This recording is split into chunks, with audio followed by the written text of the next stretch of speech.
আচ্ছা, আসসালামু আলাইকুম। তাহলে আজকের ক্লাসে তোমাদের শুরুতে জানিয়ে স্বাগতম। আজকের ক্লাসের শুরুটা করছি দুইটা ছবি দিয়ে। তাহলে আমরা প্রথম যে ছবিটা দেখতে পাচ্ছি সেই ছবিটাতে কি দেখা যাচ্ছে স্যার? আগুন। জি স্যার, আগুনের শিখা দেখা যাচ্ছে। এরপরটা দেখা যাচ্ছে কিছু স্টুডেন্ট কি করতেছে স্যার? কিছু শিক্ষার্থী দেখা যাচ্ছে পরীক্ষা দিচ্ছে। তাহলে দুইজনকে মিলিয়ে আমরা একসাথে বলতে পারি কি আগুনের শিক্ষা পরীক্ষা নাকি? তাহলে একসাথে মিলিয়ে আমরা বলতে পারি আমরা আজকের যে টপিকটা নিয়ে আলোচনা করবো সেটা হচ্ছে শিক্ষা পরীক্ষা। আচ্ছা, তাহলে শিক্ষা পরীক্ষা এটা নিয়ে আমাদেরকে কিছু কিছু তথ্য জানতে হবে। তো এই জন্য শুরুতেই আমরা জেনে নিই যে শিক্ষা পরীক্ষাটা আসলে কি। তো শিক্ষা পরীক্ষা ব্যাপারটা দেখা যায় আমরা যখন বিভিন্ন ধাতব লবণের মধ্যে ক্যাটায়ন অর্থাৎ ক্ষারীয়মূলক যখন আমরা শনাক্ত করতে যাই তখন আমাদেরকে এই শিক্ষা পরীক্ষাটা করতে হয়। এখন ধরি আমি তোমাকে একটা লবণ দিলাম, কি লবণ দিছি সেটা আমি জানি কিন্তু তুমি জানো না। আমি তোমাকে এখন কাজ দিলাম যে তোমাকে কি লবণ দেওয়া হয়েছে তুমি নির্ণয় করে দেখাও। তাহলে এই ক্ষেত্রে আমরা জানি যে লবণের মধ্যে কি কি থাকে স্যার? দুইটা অংশ থাকে, ক্যাটায়ন অ্যানায়ন। লবণের সংকেতের মধ্যে প্রথম অংশ যেটা সেটাকে কি বলি স্যার? একটা লবণের সংকেত কল্পনা করি যে সোডিয়াম ক্লোরাইড আমাদের জন্য সবচেয়ে পরিচিত লবণ, সবচেয়ে ব্যবহৃত লবণ। ধনাত্মক আধান। হ্যাঁ, সোডিয়াম ক্লোরাইড সংকেতের মধ্যে প্রথমে থাকে ধনাত্মক আধান বা যেটাকে আমরা বলি ক্যাটায়ন, এবং পরেরটা থাকে ঋণাত্মক আয়ন বা অ্যানায়ন বলি আমরা এটাকে। তাহলে দেখো এই যে ক্যাটায়নটা আমরা বলছি সেই ক্যাটায়নটা কোত্থেকে আসে স্যার? যেমন আমরা জানি একটা লবণ উৎপত্তি হয় একটা বিক্রিয়ার মাধ্যমে। এই বিক্রিয়াটার নাম কি স্যার? লবণ উৎপন্ন হয় যে এরকম একটা বিক্রিয়া। সেই ছোটবেলাতেই পড়তেছি 8 থেকে, লবণ উৎপন্ন হয় এরকম একটা বিক্রিয়া।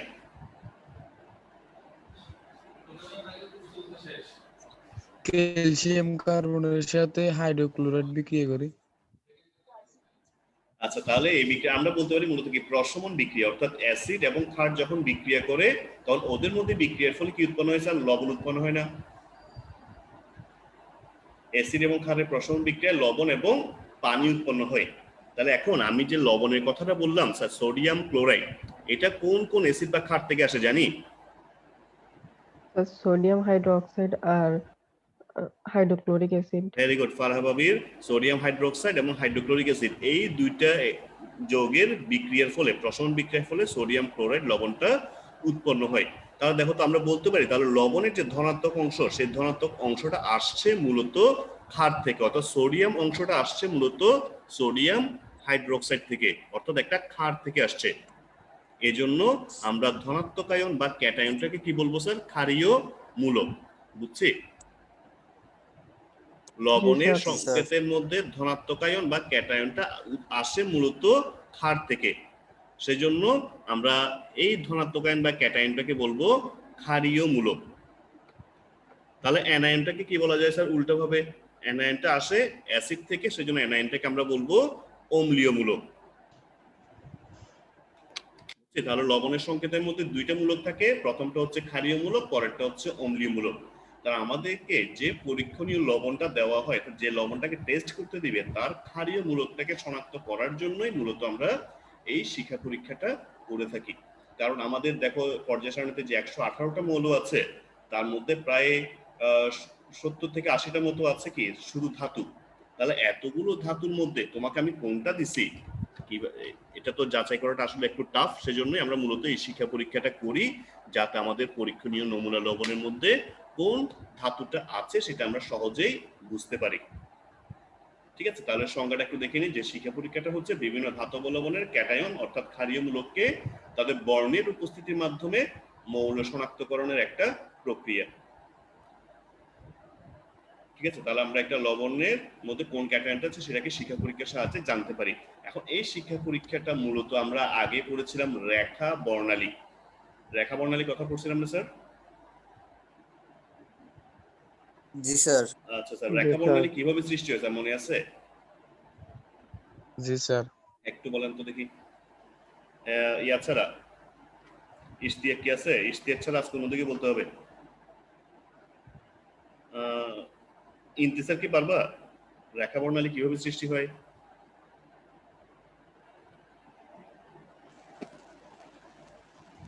এটা তো আমরা পড়ছি স্যার কিছুদিন আগে। আচ্ছা, ইন্তিসার না পারলে হয়তো বা পড়ে নাই। মাহবুব, তুমি কি পারবে? জি স্যার। হ্যাঁ, বলো তো।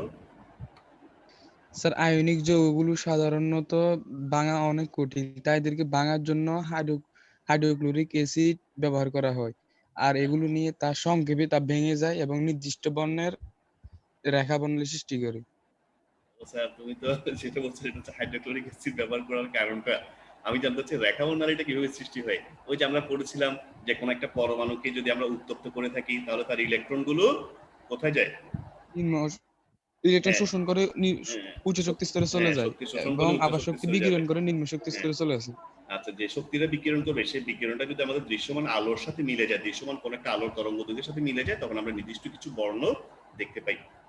ঠিক আছে স্যার, তাহলে রেখা বর্ণালীটা এভাবেই সৃষ্টি হচ্ছে। তাহলে আমরা যে শিক্ষা পরীক্ষাটা করব, এই শিক্ষা পরীক্ষা করার ক্ষেত্রে আমাদেরকে কোন কোন উপকরণ নিতে হবে আগে সেটা দেখে নিই। ঠিক আছে, তাহলে আমাদের নিতে হবে একটা প্লাটিনামের তার। এখানে আমরা ছবিতে দেখতে পাচ্ছি না স্যার, প্রথমে একটা প্লাটিনামের তার, এটাকে একটা ইয়া দিয়ে ধরছে, একটা কাঠের কিছু একটা দিয়ে লাগাইছে, কাঠের কিছু একটাতে। তাহলে একটা প্লাটিনামের তার নিতে হবে আমাদেরকে। প্লাটিনাম তারের পরিবর্তে, যেহেতু প্লাটিনাম ব্যবহার করাটা সবচেয়ে যদিও ভালো, কিন্তু প্লাটিনাম এর পরিবর্তে আমাদের দেশে স্কুল কলেজে স্যার অত বেশি বাজেট থাকে না, সেজন্য আমরা প্লাটিনামের পরিবর্তে এক্ষেত্রে কাচের দণ্ড অর্থাৎ গ্লাস রডও ব্যবহার করতে পারি। তাহলে আমাদেরকে পরীক্ষার জন্য প্লাটিনামের তার নিতে হয়, এরপরে এ ধরনের একটা বার্নার নিতে হয়। এই বার্নারটার নাম কি জানি স্যার? বার্নার বা চুল্লি নিতে হয়। এই চুল্লিটার নাম হচ্ছে বুনসেন বার্নার। ঠিক আছে, তাহলে আমাদের কি কি লাগবে স্যার? একটা প্লাটিনামের তার লাগবে, বুনসেন বার্নার লাগবে, এরপরে এই ধরনের একটা কাচের ছোট, আমাদের যে বাসায় যে আমরা কাপের নিচে যে পিরিচ দিই স্যার, ওই ধরনের ছোট কাচের ল্যাবের মধ্যে কিছু পিরিচ টাইপের পাওয়া যায়, যেগুলোকে বলা হয় ওয়াচ গ্লাস। ঠিক আছে, তাহলে এই ধরনের একটা ওয়াচ গ্লাস লাগবে। আমাদেরকে যে স্যাম্পলটা দিবে, যে লবণটা দিবে সেটা লাগবে, এবং কেমিক্যাল হিসেবে লাগবে হাইড্রোক্লোরিক অ্যাসিড, ঘন হাইড্রোক্লোরিক অ্যাসিড। তাহলে উপকরণ কি কি লাগবে স্যার বলছি, একটু বলেন তো দেখি একজন। প্লাটিনাম তার, বুনসেন বার্নার, আর ওয়াচ গ্লাস। ওয়াচ গ্লাস আর আর দুইটা স্যার, এটা হয়ে যাচ্ছে। আর দুইটা অন্য কেউ, ওকে একটু হেল্প করো। Sir hydrochloric acid. Very good. আরেকটা কি লাগবে স্যার? সোডিয়াম স্যাম্পল আমাকে যে স্যাম্পলটা দিয়ে সেটা তো লাগবে, নাহলে কাট টেস্ট করবো। ঠিক আছে, পরীক্ষণীয় নমুনা লবণ। তাহলে এগুলোকে নিয়ে আমরা শিক্ষা পরীক্ষাটা করব। তো শিক্ষা পরীক্ষা করার ক্ষেত্রে আমি দেখো প্রথমে প্রসেসগুলো বলে যাচ্ছি, পরবর্তীতে আমরা দেখবো যে এখান থেকে বেশ কিছু প্রশ্ন এসে থাকে। সেই প্রশ্নগুলো আমি তোমাদেরকে দিব, তোমরা উত্তরগুলো নিজেরাই দেওয়ার চেষ্টা করিও। তাহলে আমাদের প্রথম কাজ হচ্ছে শিক্ষা পরীক্ষার ক্ষেত্রে আমরা যে প্লাটিনাম তারটা আমাদেরকে দেওয়া হয়েছে, সেই প্লাটিনামের তারটা আসলেই কি বিশুদ্ধ আছে কিনা। যদিও প্লাটিনাম অনেক কম সক্রিয় ধাতু, কম সক্রিয় বলে সেটা অন্য কোনো উপাদানের সাথে সাধারণত বিক্রিয়া করে না, অর্থাৎ অন্য কোনো মৌল বা যৌগের সঙ্গে সেই বিক্রিয়ায় অংশ নেয় না। কিন্তু যদি, যেমন ধরি আমি আজকে প্লাটিনামের তার দিয়ে শিক্ষা পরীক্ষাটা করছি, আমি প্লাটিনামের তারটা পরিষ্কার না করে চলে গেছি, তো কালকে যদি করতে যাই তাহলে আমি আজকে যে স্যাম্পলটা নিয়ে কাজ করছি সেই স্যাম্পলটা প্লাটিনাম তারের গায়ে যদি লেগে থাকে, কালকে আমি যে পরীক্ষাটা করব সেই পরীক্ষার ক্ষেত্রে আমি আমার প্রকৃত ফলাফলটা পাবো না, সেক্ষেত্রে কিছুটা ভুল দেখা যাবে। এই জন্যই আমাদেরকে প্রথমে যেটা করতে হবে, আমাদের প্লাটিনামের তারটা বিশুদ্ধ আছে কিনা সেটা আমাকে যাচাই করতে হবে। তো প্লাটিনামের তারটা বিশুদ্ধ আছে কিনা সেটা কিভাবে বুঝবো স্যার? আমাদেরকে একটা কাজ করতে হবে। সেই কাজটা হচ্ছে, আমাদের যে প্লাটিনামের তারটা দেওয়া হয়েছে সেই প্লাটিনামের তারটাকে আমরা বুনসেন বার্নারের এই নীল শিখার মধ্যে ধরবো। আমরা জানি যে গ্যাসের চুলাতে যখন আমরা ফ্লোটাকে একবারে কমিয়ে দিই তখন আগুনের কালারটা হয় এরকম নীল, হালকা নীল শিখা হয়। এই হালকা নীল শিখাটাকে বলা হয় জারণ শিখা। আমরা যখন প্রথম অধ্যায়টা দেখবো, প্রথম অধ্যায়ের মধ্যে আমরা পড়বো যে এই ধরনের বুনসেন বার্নারের শিখাগুলোর বর্ণনা, যে কোন অঞ্চলের তাপমাত্রা কত হয় সেটা আমরা প্রথম অধ্যায়ের মধ্যে দেখবো। তবে এখন আমরা পড়িনি যে বুনসেন বার্নারের এই যে নীল শিখা, যেটাকে আমরা বলছি জারণ শিখা, এই জারণ শিখার কালারটা হচ্ছে কি হালকা নীল, অর্থাৎ প্রায় বর্ণহীন বলা চলে। তাহলে এই হালকা নীল বর্ণের শিখার মধ্যে আমরা কি করব, এই প্লাটিনামের তারটাকে ধরবো। প্লাটিনাম তারটাকে ধরার পরে যদি দেখি যে না এখানে কোনো শিখার কালারে চেঞ্জ হচ্ছে না, শিখার কালারটা আগের মতো একই রয়ে গেছে, তাহলে আমরা বুঝে নিব যে আমাদের প্লাটিনামের তারটা বিশুদ্ধ। আর যদি শিখার কালার চেঞ্জ হয়ে যায় তাহলে বুঝতে হবে যে প্লাটিনামের তারের গায়ে কিছু অপদ্রব্য বা ভেজাল লেগে আছে। এই জন্য আমাকে কাজ শুরু করার পূর্বে এই প্লাটিনামের তারটাকে পরিষ্কার করে নিতে হবে। প্রথম ধাপটা কি বুঝছি স্যার? প্লাটিনাম তার যেটা আমরা ব্যবহার করব সেটা বিশুদ্ধ আছে কিনা যাচাইটা কি বুঝছি? জি স্যার। আচ্ছা, এখন দেখো এই যে প্লাটিনামের তারটা আমাদেরকে দিল, আমরা সেকেন্ড স্টেপে যাচ্ছি। এই প্লাটিনামের তারটা দিয়ে আমরা লবণকে শনাক্ত করব। এখন আমাদের যে লবণগুলো দেওয়া হয়েছে সেগুলো তো শুকনো, এই লবণগুলো তো তারের গায়ে আটকাবে না। এই জন্য আমরা কি করব, এই লবণটাকে একটু সিক্ত করে নিব বা ভিজিয়ে নিব। তাহলে এই ভিজিয়ে নেওয়াটা আমরা মূলত করব গাঢ় হাইড্রোক্লোরিক অ্যাসিড দিয়ে। পানি দেওয়া যাবে না স্যার, এখানে আমরা ঘন হাইড্রোক্লোরিক অ্যাসিড দিব। অল্প করে ঘন হাইড্রোক্লোরিক অ্যাসিড দিয়ে আমরা এই লবণগুলোকে, যদি নারী, দেখো আমাদের যে স্যাম্পলগুলো দেওয়া হয়েছে সেখানের মধ্যে আমরা ঘন হাইড্রোক্লোরিক অ্যাসিড দেবো। হাইড্রোক্লোরিক অ্যাসিড দেওয়ার পর যদি এখানে নারী, তাহলে এখানে নাড়লে কি হবে স্যার, একটা পেস্ট তৈরি হবে। আমাদের পিঠে বানানোর সময় যেরকম করে যে ময়দার মধ্যে কি হালকা করে পানি দেওয়ার কারণে কি হয়, ময়দার অণুগুলো পরস্পরের সঙ্গে জোড়া লেগে একটা কাই তৈরি করে। তেমনি ভাবে এখানেও আমরা কি করব, এই যে লবণগুলো আমাদের দেওয়া হয়েছে সেই লবণের মধ্যে সামান্য পরিমাণে হাইড্রোক্লোরিক অ্যাসিড দিয়ে একটা পেস্ট বা কাই তৈরি করব। এখন এই কাইটা যেহেতু স্যার আঠালো, সেজন্য এটা প্লাটিনামের তারের গায়ে আটকে থাকবে। এখন আমরা কি করব, এই পেস্টের মধ্যে হাইড্রোক্লোরিক অ্যাসিডের ওই যে অগ্রভাগ বা সূচালো যে মাথাটা আছে সে মাথাটা ডুবাবো। ডুবানোর পর দেখবো এখানে কিছু লবণ লেগে থাকবে। দেখো এখানে এরপরে কি করছে, লবণ আটকাইছে। লবণ আটকানোর পরে এখন কি করব, আমরা এই লবণগুলোকে বুনসেন বার্নারের নীল শিখার মধ্যে ধরবো। নীল শিখার মধ্যে ধরলে দেখবো স্যার যে এক একটা ধাতুর জন্য বা এক একটা মৌলিক পদার্থের জন্য এই শিখার কালারটা চেঞ্জ হয়ে এক একটা বর্ণ সৃষ্টি করতেছে। তাহলে এই নির্দিষ্ট বর্ণ দেখে, শিখার এই কালারটা দেখে মূলত আমরা আমাদের স্যাম্পলের মধ্যে কোন ক্যাটায়নটা আছে সেটাকে সহজেই শনাক্ত করতে পারি। এখন এই যে স্যার আমি যে ছবিটা দেখালাম, ছবিতে 4টা স্টেপ দেওয়া হয়েছে, এই 4টা স্টেপ কি বুঝছি কিভাবে করতে হবে শিক্ষা পরীক্ষাটা? জি স্যার। আচ্ছা, কেউ কি বলতে পারবে? দেখি রুম্মান তো পরে জয়েন করছে। নয়ন পারবে কিনা? আচ্ছা, তাহলে পারলে আমি এরপরে স্টেপে যাচ্ছি। তাহলে আমাদের শিক্ষা পরীক্ষাটা এভাবে করা হচ্ছে। এখন প্রশ্ন হচ্ছে স্যার যে শিখার কালারটা চেঞ্জ হচ্ছে কেন? এই যে চেঞ্জ হওয়ার কারণটা আমরা একটা ছবিতে দেখতে পাচ্ছি যে শিখা, দেখো এই যে অগ্নিশিখা থেকে কি করতেছে, পরমাণুর ইলেকট্রনগুলো শক্তি শোষণ করতেছে, শক্তি শোষণ করে সেগুলো উপরে যাচ্ছে। সেখানটা আবার যখন শক্তি বিকিরণ করছে নির্দিষ্ট বর্ণ সৃষ্টি করছে। এখন প্রশ্ন হলো স্যার, এই যে এটা তো আমরা জানি রেখা বর্ণালীর ক্ষেত্রে পড়েছিলাম আগে, এখন এক একটা মৌলের ক্ষেত্রে শিখার কালারটা এক এক রকম হচ্ছে কেন, এটা কে পারবে? এটাও আমরা রেখা বর্ণালীর মধ্যে পড়ছিলাম। এক একটা মৌলের ক্ষেত্রে শিখার কালারটা এক এক ধরনের হচ্ছে কেন, কে পারে এটা? এক একজন বিভিন্ন পরিমাণ শক্তি শোষণ করে বিভিন্ন পরিমাণ শক্তি বিকিরণ করছে তাই। Very good. তাহলে বিভিন্ন পরিমাণের শক্তি তারা শোষণও করছে, বিকিরণও করছে, সেই জন্য তাদের শিখার কালারটা ভিন্ন ভিন্ন হচ্ছে। কারণ এক একটা মৌলের ইলেকট্রনের সাথে, সর্বশেষ ইলেকট্রনের সাথে নিউক্লিয়াসের আকর্ষণ এক এক রকম থাকে, সেজন্য এক একটা মৌলকে ভিন্ন ভিন্ন পরিমাণের শক্তি শোষণ করতে হয় এবং এই কারণে তাদের শক্তির বিকিরণটাও ভিন্ন ভিন্ন হয় বলে আমরা শিখার ভিন্ন ভিন্ন কালার দেখতে পাই। Very good. তাহলে এরপরে আমরা শিখার কালার চেঞ্জটা দেখে নিলাম।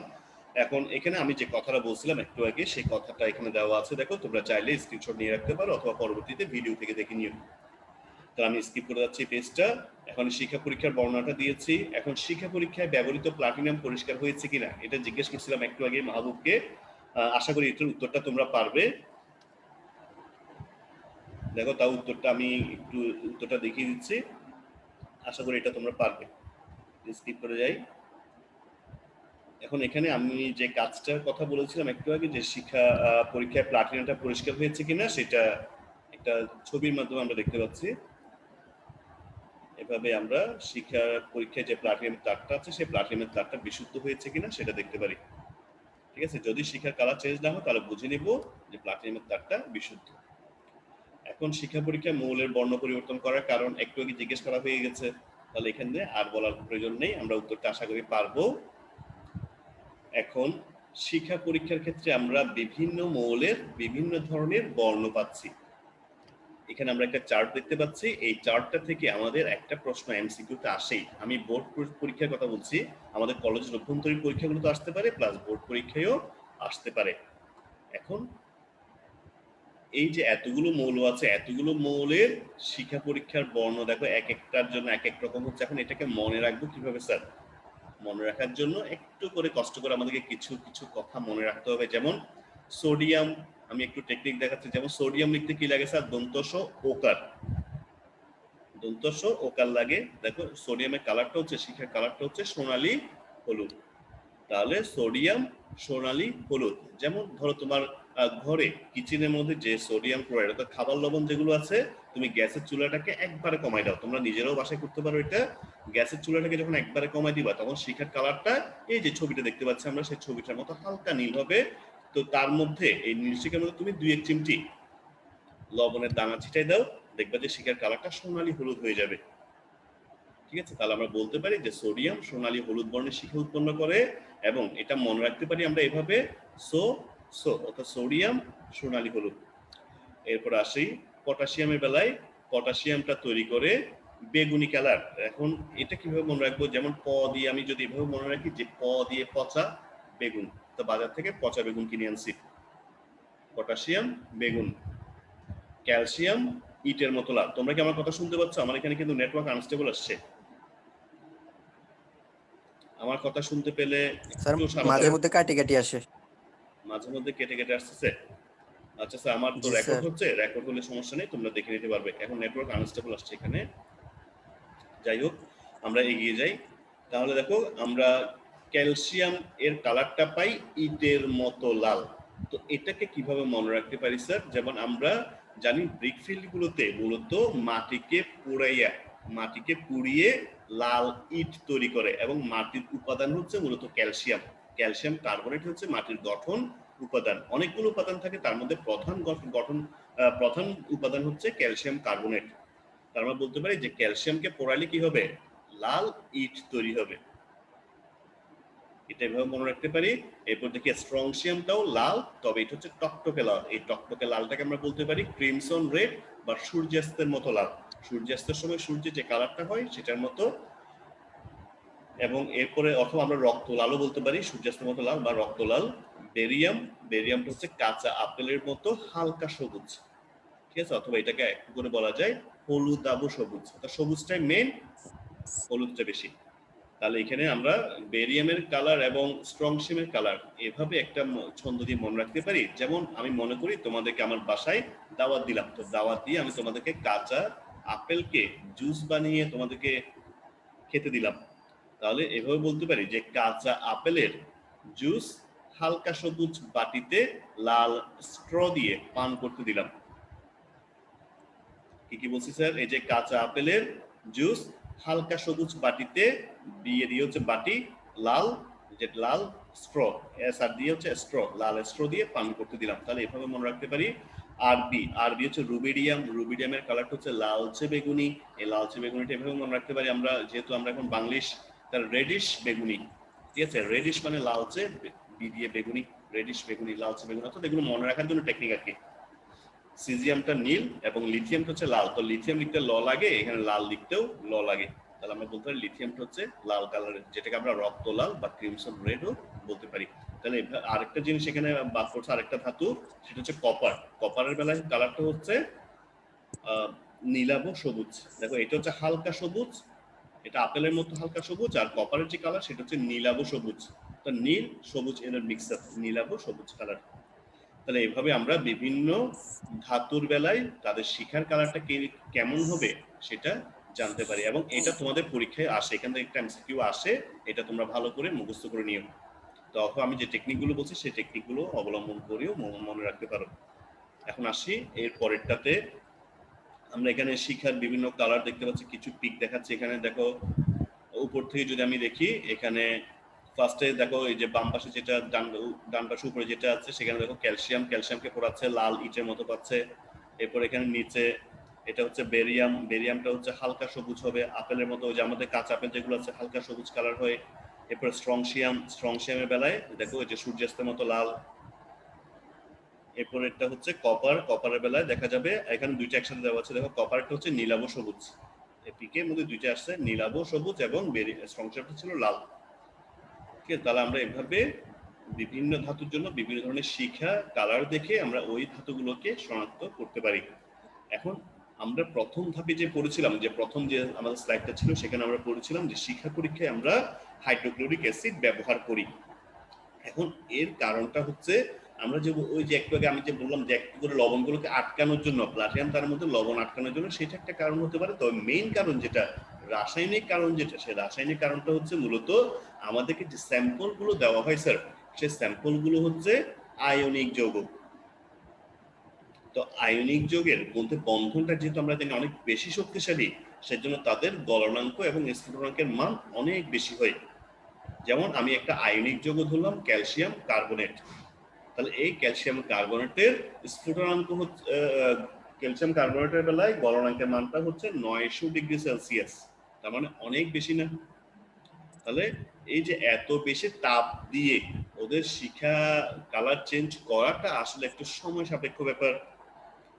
তাছাড়া আমরা যদি কাচের মধ্যে প্লাটিনামের পরিবর্তে যদি কাচ নিয়ে করি পরীক্ষাটা, তখন দেখা যাবে হয়তো বা কাচ গলেও যেতে পারে এত বেশি তাপমাত্রা দিলে।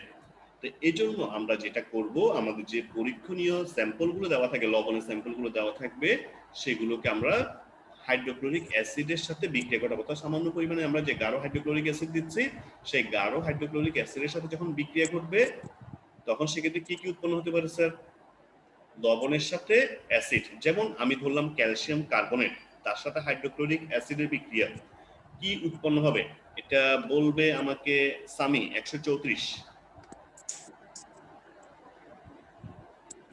জি স্যার।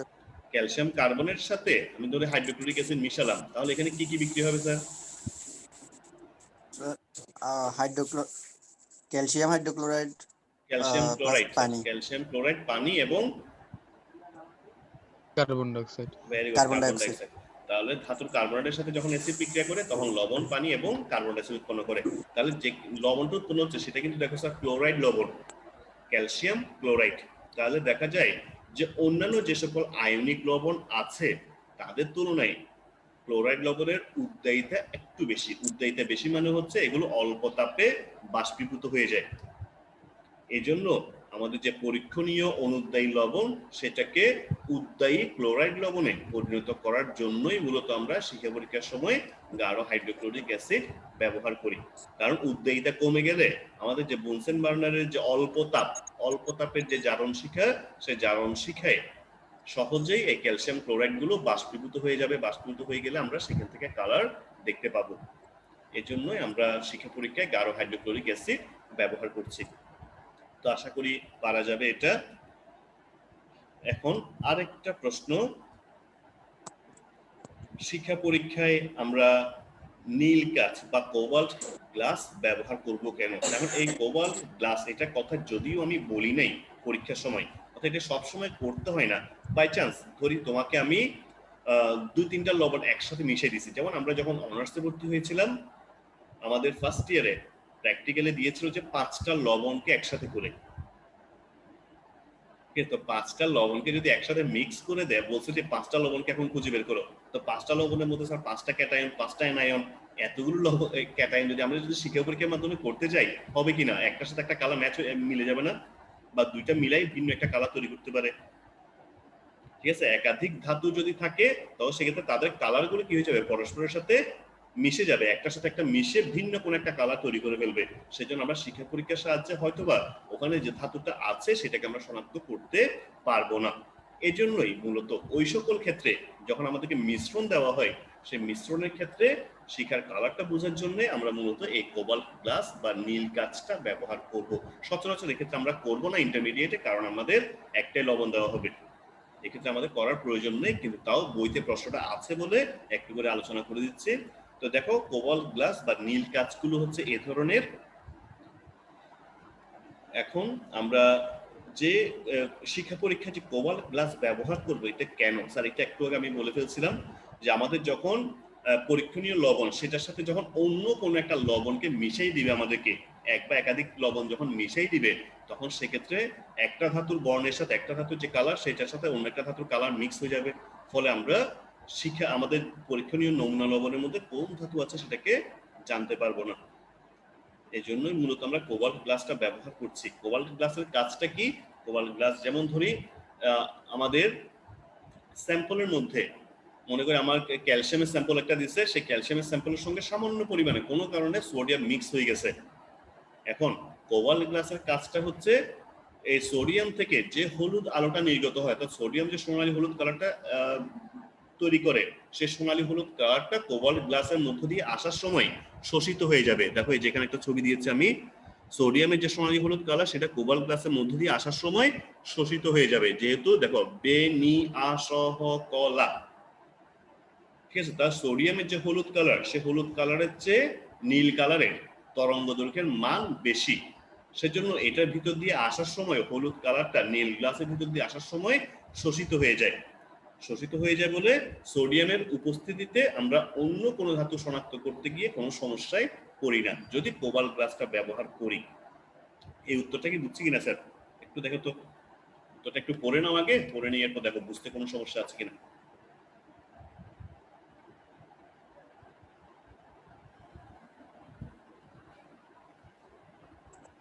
স্যার আরেকবার একটু বলেন।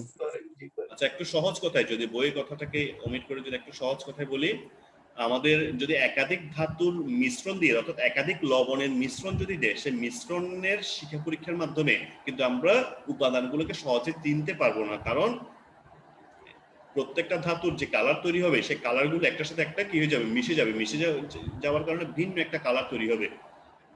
তাহলে ওই সকল ক্ষেত্রে আমরা কোবাল্ট গ্লাসটা ব্যবহার করব আমাদের শিক্ষা পরীক্ষার জন্য। এখন এখানে দেখো, যদি আমি মনে করি আমাকে ক্যালসিয়ামের স্যাম্পল দিছে, ক্যালসিয়াম কার্বনেট দিছে, সেই ক্যালসিয়াম কার্বনেটের সাথে সামান্য পরিমাণে কোনো কারণে সোডিয়াম মিশে গেছে। এখন ক্যালসিয়ামের জন্য শেখার কালারটা কিরকম হয় স্যার? ইটের মতো লাল, আর সোডিয়ামের জন্য সোনালী হলুদ। তার দুইজনের মিক্সার একটা কালার দেখা যাবে শিখার মধ্যে। এখন আমরা যদি আমাদের চোখের সামনে যদি এই ব্লু গ্লাসটা ধরি, কোবাল্ট গ্লাস বা ব্লু গ্লাস যেটা আছে সেটাকে যদি ধরি, তাহলে দেখবো যে সোডিয়াম থেকে যে হলুদ আলোটা আসে, সেই হলুদ আলোটা এই ব্লু গ্লাসের মধ্যে শোষিত হয়ে যাবে, ফলে শুধুমাত্র লাল কালারটাই আমরা দেখতে পাবো। বুঝছি স্যার? সোডিয়ামের কালারটাকে শোষণ করে নেওয়ার কারণে আমরা ওই আমাদের লবণের মধ্যে যে ধাতুটা আছে প্রকৃতপক্ষে সেই ধাতুটাকে শনাক্ত করতে পারবো। সোডিয়ামটাকে আর দেখা যাবে না, সোডিয়ামের কালারটাকে আমরা দেখতে পাবো না। তাহলে এটাই হচ্ছে কারণ। এরপরে সর্বশেষ, যেহেতু সময় প্রায় শেষ, শিক্ষা পরীক্ষায় আমরা প্লাটিনামের তার ব্যবহার করছিলাম কেন? তাহলে এই উত্তরটা আমি প্রথমে একটু একটু করে দিয়েছিলাম। কেউ কি বলতে পারবেন কিনা স্যার, শিক্ষা পরীক্ষায় আমরা প্লাটিনামের তার ব্যবহার করতেছি কেন?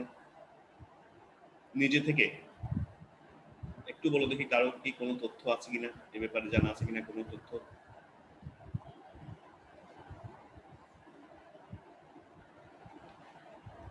আমার ইশতিয়াক কই? ও তো করে মোটামুটি কিছু কিছু। ইশতিয়াক কি আজকে নাই? দেখি ইশতিয়াক তো আছে। ইশতিয়াক, মাথা থেকে কিছু আসে? না স্যার। রুমান, তুই পারবে? রুমানের কোনো আইডিয়া? প্লাটিনাম তারকে আমরা কেন ব্যবহার করছি, কোনো আইডিয়া? মনে পড়তেছে না স্যার। মনে পড়তেছে না? আচ্ছা, আর কারো কোনো আইডিয়া আছে? ফারাহ, ফাবি বা অন্যরা কেউ কোনো আইডিয়া দিতে পারবা?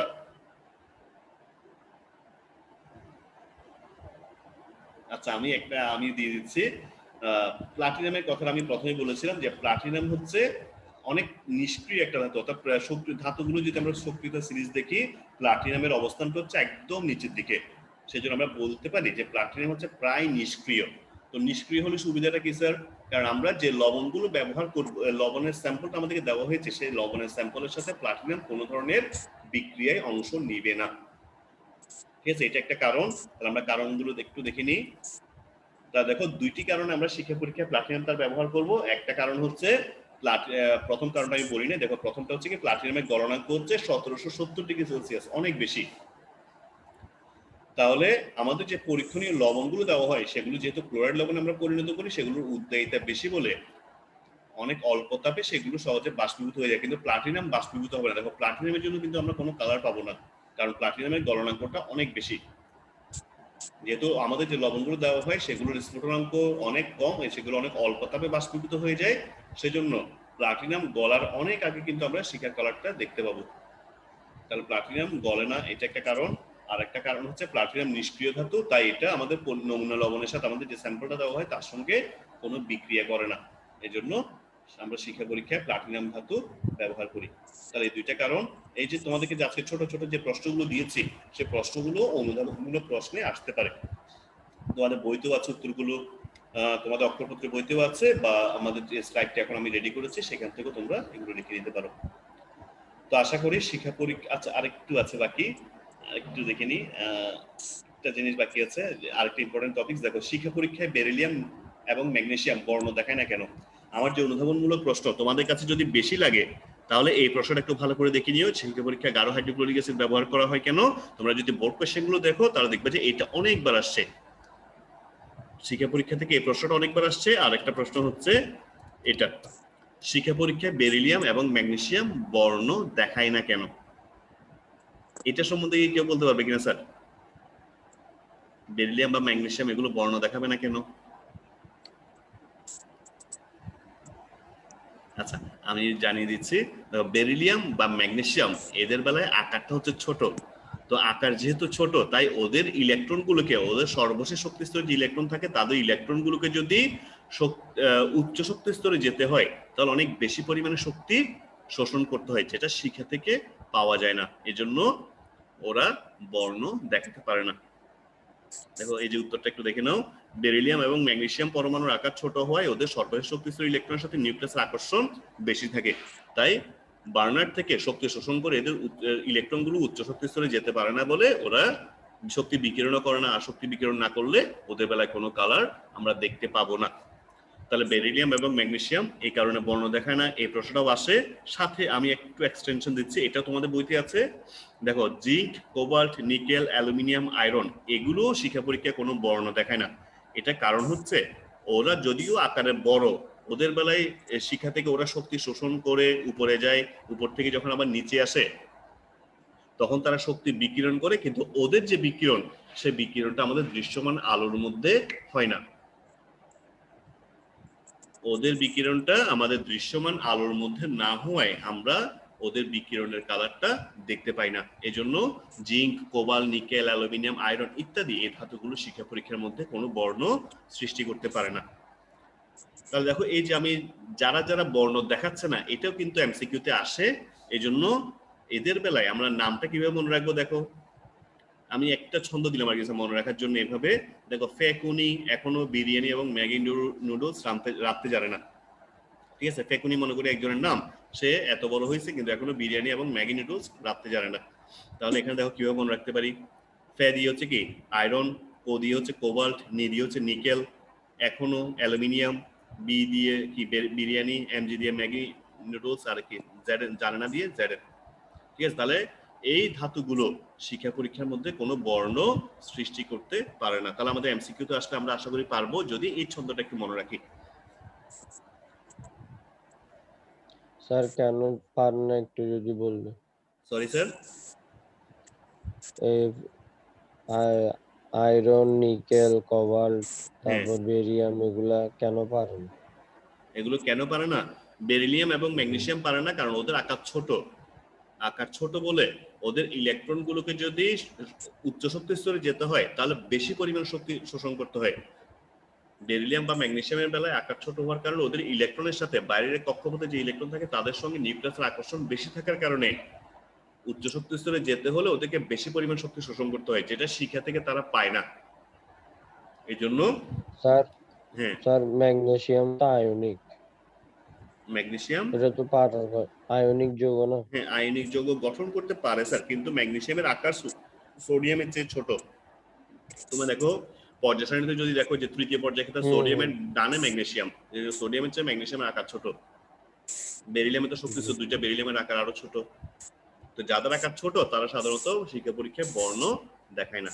আর নিচে যে উদাহরণগুলো দিয়েছি যে zinc, cobalt, nickel, aluminium, iron ওদের বেলায় যদিও আকার একটু একটু বড় কিন্তু তাও ওরা বর্ণ দেখাতে পারে না। ওদের ইলেকট্রনগুলো যদিও শক্তি শোষণ করে উচ্চ শক্তি স্তরে যায় কিন্তু ওদের বেলায় শক্তির যে বিকিরণটা হয় সেই বিকিরণটা আমাদের দৃশ্যমান আলোর মধ্যে হয় না, অর্থাৎ ওরা হয় অবলোহিত বা অতিবেগুনি যে কোনো একটা অঞ্চলে বিকিরণ করে, যে কারণে আমরা শিক্ষা পরীক্ষায় কোনো বর্ণ দেখতে পাই না, আমাদের চোখ সেগুলো দেখতে পায় না। আমাদের চোখের তো একটা সীমা আছে 380 থেকে 780, এর বাইরে বিকিরণ